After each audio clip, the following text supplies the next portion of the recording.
Survey Practice is one of the 3 journals of the American Association for Public Opinion Research.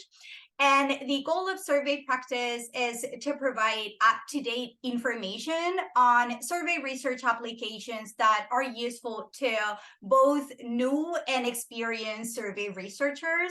So there is a very strong focus on practical information, trying to offer a platform for sharing advances in survey methods, but also their applications in very diverse contexts and settings. So unlike other journals, our articles are editor reviewed. We're lucky today to also have one of our associate editors in the call. And they are also open access. So this means that our articles are accessible to everyone without any type of subscription. You can find the articles published online as soon as they are ready, because that is another key difference. We publish on a rolling basis. So once articles become available, they are published online. And of course, if you're interested and would like to get more details on our publication types and guidelines, I encourage everyone to look at our website. But also feel free to always reach out to me directly if you have any questions on the journal. So now turning to the special issue, which I'm thrilled to collaborate with our very special guest editor, Mandy Shah. As someone who is passionate about cross-national research, I was very excited to actually propose this special issue focusing on cross-cultural and multilingual research. And I was even more excited that Mandy accepted the invitation to be the guest editor. So the goal of this special issue broadly is to showcase articles that explore innovative approaches, tackle methodological challenges, and present findings in the areas of multicultural, multi-regional, and multilingual research.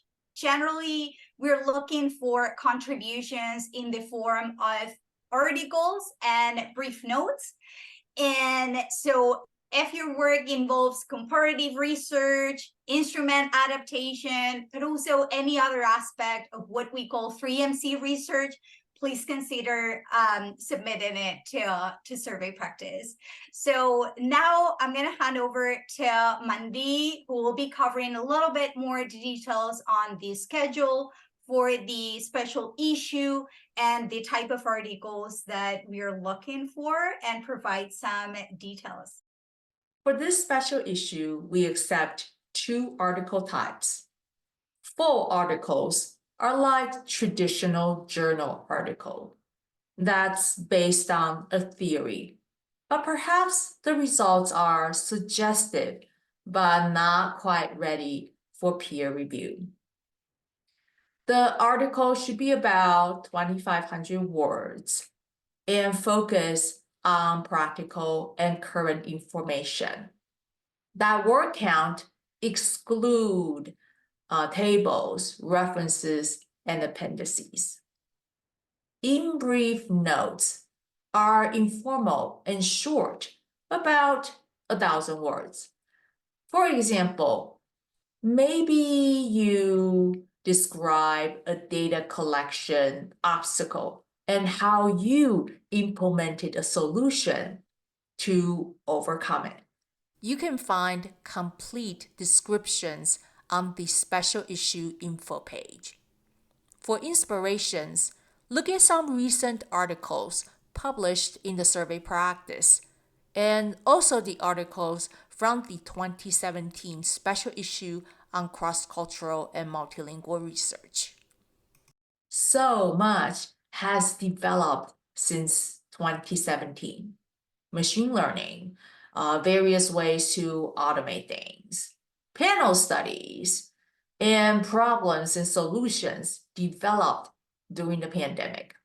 And of course, the timeless qualitative and quantitative methods that we rely on and continue to improve. We need you and your ideas. Submitting your article is easy. This will take you to the article submission site called Scholastica. Log in if you have an account. If you don't have an account, sign up. The process is very similar to signing up for any other user accounts. Create your password and agree to the terms and policy.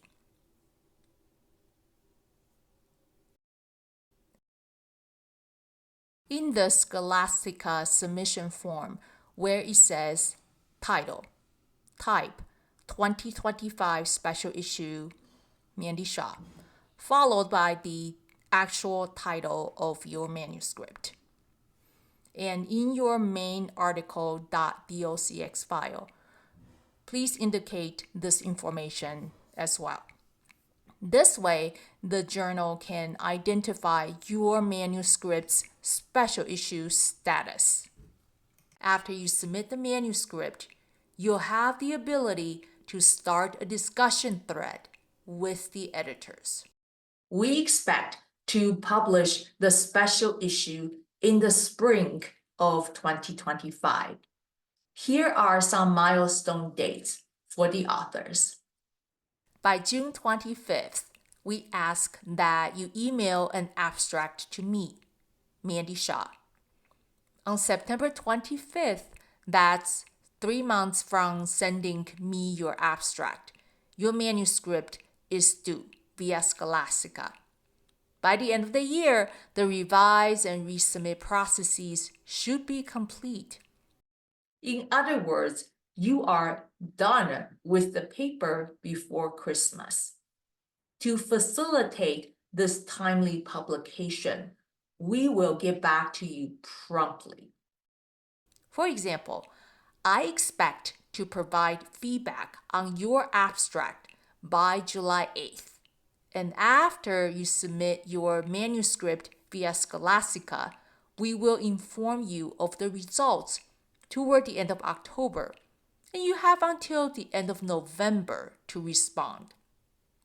If needed, the second round of R&R takes place in December.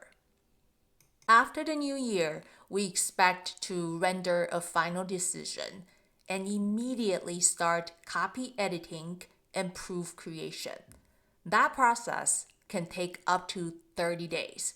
We ask that you review the proof by February 21st so that your article can be published in March. If you prefer to see these dates in a list format, just go to the special issue info page. One mistake that could significantly delay the publication of your article is formatting. So make sure you review the formatting instructions required by survey practice. Here's a summary. The main article file must be in Word. You can use any font and margins. In the paper, the last name of the author of cited work should be followed by the year of publication. For example, Jones, 1990. Figures and tables should be submitted as individual files. Figures should be high resolution in the most common format. That would be JPEG or TIFF. And tables should be in CSV or in Excel. If the main article states Figure 1, then the file name for that figure should be Figure 1. Again, you can review all of these in the formatting instructions. Some of you might be thinking, what happens after March? Well, save the date for the 2025 April conference in St. Louis. I personally would love to collaborate with the cross-cultural and multilingual research affinity group to highlight your articles at the conference, either through an event or some other ways.